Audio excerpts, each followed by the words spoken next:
ခန်း6ကပါလေဆိုရင်ရောစုအခြေအနေကိုပြောချင်တာအဲ့ဒါလေးကိုလေးလောက်လိုက်မှာပေါ့နော်အခြေအနေကိုပြောချင်တာသူနည်းနည်းလေးကြည့်လိုက်မယ်အိုးဟုတ်ပြီအဲ့တော့ရောစုအခြေအနေကိုပြောချင်တာပထမဆုံးနံပါတ်1နဲ့2ကိုရောပြီးတော့ပြပြလိုက်မယ်ဘာဖြစ်လို့လဲဆိုတော့စင်လို့နည်းနည်းစင်တဲ့အတွက်1နဲ့2ကိုပေါ့နော်နည်းနည်းလေးဒီမှာပြောမယ်အဲ့ဒါပထမဆုံးပါလဲဆိုလို့ရှင်ဘာကာဒီဒါနံပါတ်2ကကြတော့တို့ဘာကာဒီနီတူတယ်နော်ဘာကာဒီဒါတို့ဘာကာဒီနီအတိတ်ပဲကကွဲပြားတယ်3နှစ်နေရာလဲကွဲပြားတယ်ဒါပေမဲ့ကွဲပြားပေမဲ့စင်နေတယ်နှစ်ခုလုံးက3နှစ်နေရာအစားစင်နေတယ်ကွာဘာကာဒီဒါဆိုတော့ဘာကိုပြောချင်တာလဲဆိုလို့ရှင်တကယ်ကိုအဲ့လိုမျိုးလှုပ်တော့မဲ့ပုံစံမျိုးနဲ့ကိုတကယ်ကိုလှုပ်တော့မဲ့ပုံစံမျိုးနဲ့ကိုလှုပ်ပြတာပေါ့နော်အမူအရာတစ်ခုလှုပ်ပြတာပေါ့နော်အဲ့လိုမျိုးအခါမျိုးမှာတော့ဘယ်လိုပြောतू ကထိုင်ရှိခိုးမတက်တောင်းမှန်တာရှစ်တော်မခိုးဘူးပေါ့နော်မလို့ထိုင်ရှိခိုးမလို့ကျွန်မတောင်းမှန်ပါတယ်ကျွန်မတောင်းမှန်ပါတယ်အဲ့လိုမျိုးပေါ့နော်ရမသွားတဲ့အခါမျိုးကြလို့ရှိရင်မြန်မာတွေပြောတာလေ तू ငါ့ကိုတောင်းမှန်လိုက်ထိုင်ရှိခိုးမတက်ပဲလို့ပါတော့အဲ့လိုမျိုးခါမျိုးမှာဘကလေးဒါကိုသုံးတယ်ဖူဘကလေးနေဆိုတာအဲ့လိုမပြောပေမဲ့အဲ့လိုပုံစံပေါက်တာဘယ်လိုမျိုးလဲဆိုလို့ရှိရင်ကွာငါ့ကို तू ကမစိမ့်ုံတမဲပဲအရန်နေပြောနေတယ်အရန်နေစုနေတယ်အဲ့လိုမျိုးအခါမျိုးမှာဒီလိုပြောတော့မလို့ဟိုကကြဒီလိုလုံးတော့မလို့ ਨੇ ဒါကြဒီလိုပြောတော့မလို့ ਨੇ ပြောတာပေါ့ကွာအဲ့လိုမျိုးနဲ့စင်တယ်ပါဇက်နဲ့မပြောပြပဲအမူအရာနဲ့ပြတာဒီလိုမစိမ့်ုံတမဲပဲ तू ကလုံးပြနေတာပေါ့အဲ့လိုမျိုးအခါမှာနည်းနည်းရှုပ်သွားခဏနေပြန်ပြမယ်ခုနပေါ့နော်ဘကလေးဒါနဲ့တို့ဘကလေးနိနဲ့ဘာကိုပြောချင်တာလဲဆိုဘကလေးဒါကဒီလိုလုံးမတက်ကိုလှုပ်ပြတယ်ဘယ်လိုပြောလဲဆိုလို့ရှိရင်ရှစ်ခိုးမတက်ကိုတောင်းပန်တာပေါ့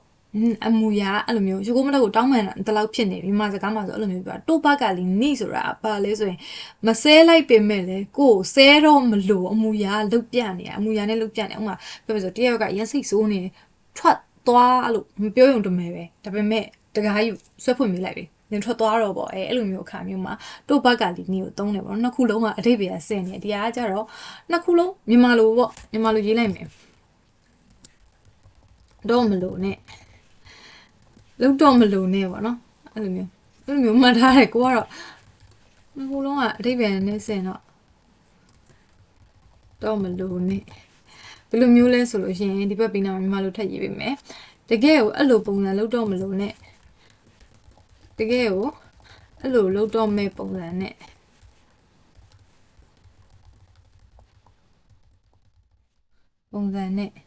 လုပ်ပြအောက်မှာကျတော့ပါဇက်နဲ့မပြောဘူးအမူအရာနဲ့ပြခုနကပြောသလိုပေါ့နော်ထွက်သွားလိုက်လို့မပြောဘူးကွာထွက်သွားလိုက်လို့မပြောပေမဲ့တခါယူဖွင့်မိလိုက်ပြီသွားလိုက်တော့အဲ့လိုမျိုးပေါ့နော်ပါဇက်နဲ့မပြောအမူအရာနဲ့ပြအဲ့ဒါကြောင့်မလို့ဘကလေးနဲ့တို့ဘကလေးနဲ့တခါတည်းတခါရေးပြလိုက်တော့ပေါ့နော်နည်းနည်းရှုပ်ပါဆိုလို့အဲ့တော့ဒီလိုသုံးလို့လည်းမရခုစက်โอเคတော့ဖြစ်မှာပဲโอเคဒီမှာလဲပုံလေးရေးပြမယ်ပေါ့နော်လဲပုံကဘာလဲဆိုလို့ရှိရင်လဲပုံကခရေဝနာခံပါကလီနီအဲ့မှာဒီမှာဆိုသုံးတာပြောရအောင်မယ်နော် तू ကအွန်းဆိုတော့ဘယ်လိုမျိုးသုံးလဲဆိုရင်ကျမတို့9ဖောင်ပြောင်းတယ်မလား9ဖောင်ပြောင်းတဲ့အခါမျိုးမှာ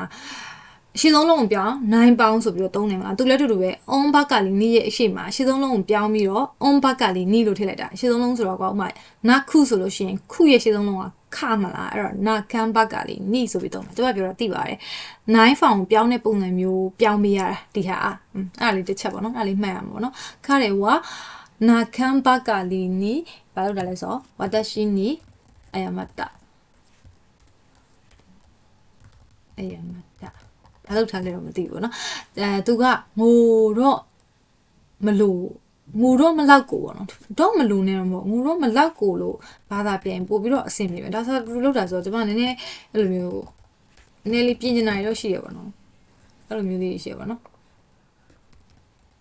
ဘယ်လောက်ကိုဘယ်လောက်နေပေါ့ဘယ်လောက်ကို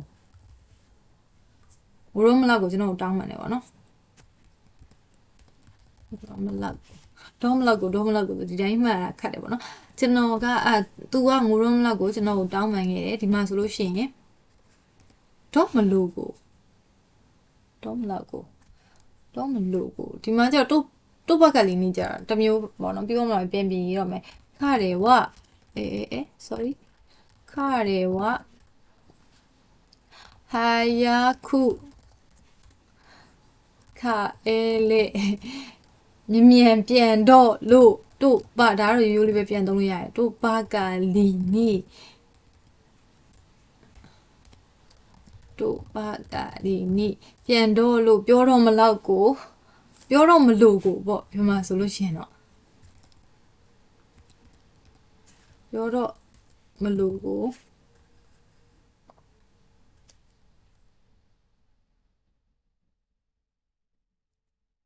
တကားကိုဖွင့်မိတယ်ပေါ့တို့ဟာအခေတာအဲ့တော့ဒီမှာဆိုလို့ရှိရင်တော့မလို့ကိုဆိုလို့ရှိရင်ပေါ့နော်မှန်တာခက်တယ်ဆိုတခြားစကလုံးကိုနဲ့အဆင်ပြေမဲ့စကလုံးလည်းရပါတယ်ဘာလို့လဲဆိုကျွန်မဘာသာပြန်တာအဲ့လိုအတိအကျညီမလိုမှတ်ဘူးကွာကိုယ့်ကိုအဆင်ပြေလို့စာကောင်းမှုတီးပြန်လိုက်တာအဲ့လိုအသေးမှတ်လို့ရှိရင်တရားအတိတဲ့အတိုင်းပဲကွာအဲ့လိုဘာသာပြန်စာအုပ်တွေကျွန်မဘယ်တော့မှဝင်မဖတ်ဘူးလူဆိုတာကိုယ့်ကိုခေါင်းထဲမှာဒီတရားဒီလိုမျိုးနေရာမှာသုံးရတယ်ကိုယ့်စကလုံးနဲ့ကိုမှတ်တာပိုကောင်းတယ်ကျွန်မအထင်ပေါ့နော်အဲ့ကြောင့်မို့ကျွန်မမြန်မာလေးအသေးလို့မရေးဘူးကွာအဲ့ကြောင့်မို့ပြောနေနေပဲတခါပြပြတို့ဘက်ကလီနီဆိုလို့ရှိရင်တော့မလောက်ကိုလည်းပြောလို့ရပါတယ်ခါတယ်ဝါဟာယာခုခိုင်လေးတို့ဘက်ကလေးနီပြောတော့မလို့ကိုတကားကိုဖွင့်ပေးခဲ့တယ်အဲ့လိုမျိုးသုံးလို့ရတယ်ကိုကဒီနားမှာပို့ပြီးအဆင်ပြေတဲ့စာရှိရင်ကိုကကိုထည့်လို့ရတယ်ပေါ့နော်ဟုတ်ပြီနံပါတ်3ကဘာလဲဆိုလို့ရှိရင်နောက်တစ်ခုကတိုမိုနာခုလက်ကဘာလို့အရန်နေတိုမိုနာခုတို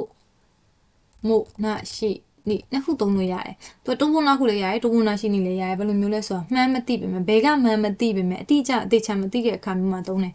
ပေါ့နော်မှန်းအတိမသိပေမဲ့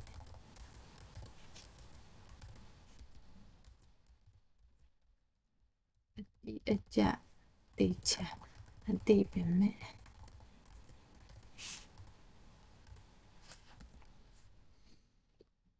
ဘယ်လိုမျိုးနေရာမျိုးမှာသုံးလဲဆိုလို့ရှိရင်ဒီလေပုံးလေးကိုကြည့်ပေါ့နော်လွယ်ပါတယ်ဒုက္ခခါလတို့မို့နာခုဘယ်ကမှမသိပင်မဲ့ဟာနာနော့ပန်းရဲ့ဤခါအိုဒီပန်းရဲ့မွေးရဲ့အနှံ့ကလေးကစတေခိတရနေခဲ့တယ်ပေါ့နော်ဒါဘယ်ကမှမသိပင်မဲ့ပန်းရဲ့မွေးရဲ့နှံလေးကရနေခဲ့ဒါလေးတွေကိုကျွန်မတခါပိုးလေးတော့လုပ်မှာပေါ့နော်ပိုး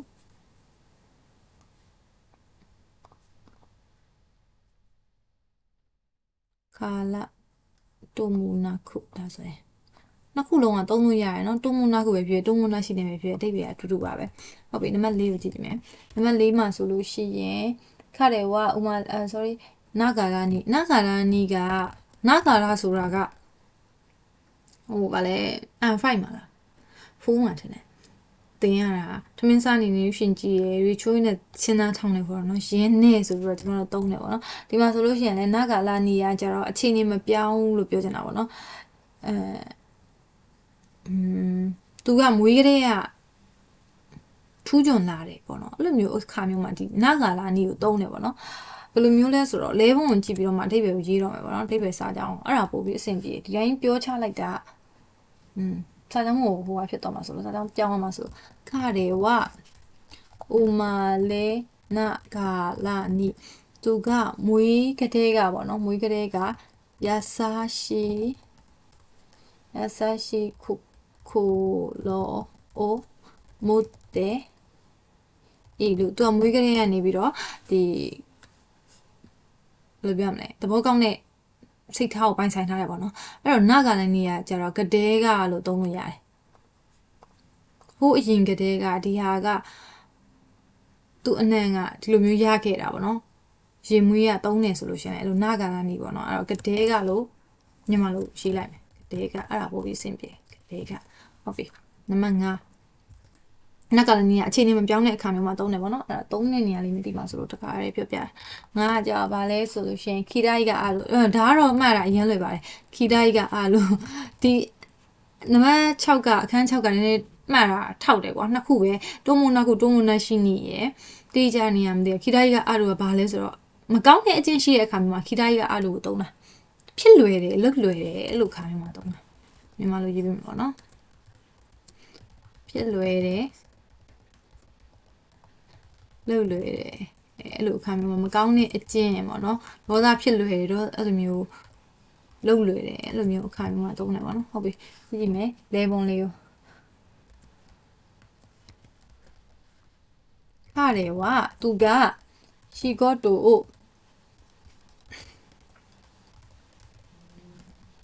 သူကအလုတ်ကိုအိုးကဲစနီးဆိုတာဘာလို့လဲဆိုတော့ပုံကြီးချဲ့ပြီးတော့ပြောတာပုံကြီးချဲ့ပြီးတော့ဤဥပြောတဲ့ခီဒဤကအာလူပြောတတ်တဲ့အကျင့်ရှိတယ်ပေါ့နော်ပြောလွှဲတယ်ပေါ့အဲ့လိုမျိုးအခါမျိုးမှာသုံးတယ်သူကကိစ္စအကြီးကြီးကိုပုံကြီးချဲ့ပြီးပြောလေးရှိတယ်ပေါ့နော်အဲ့လိုမျိုးအခါမျိုးမှာဒီခီဒဤကအာလူသုံးရပါအဲ့တော့5ခုရှိပါတယ်ဘာလဲဆိုလို့ရှိရင်ဘကလီဒလောက်တော့မဲ့ဒီလိုမျိုးလောက်တော့မဲ့ပုံစံအထိကိုသူကလုတ်ပြတာအမူအရာနဲ့ဒါကကြတော့လေဒီလိုမျိုးပြောတော့မဲ့ပုံစံအထိကို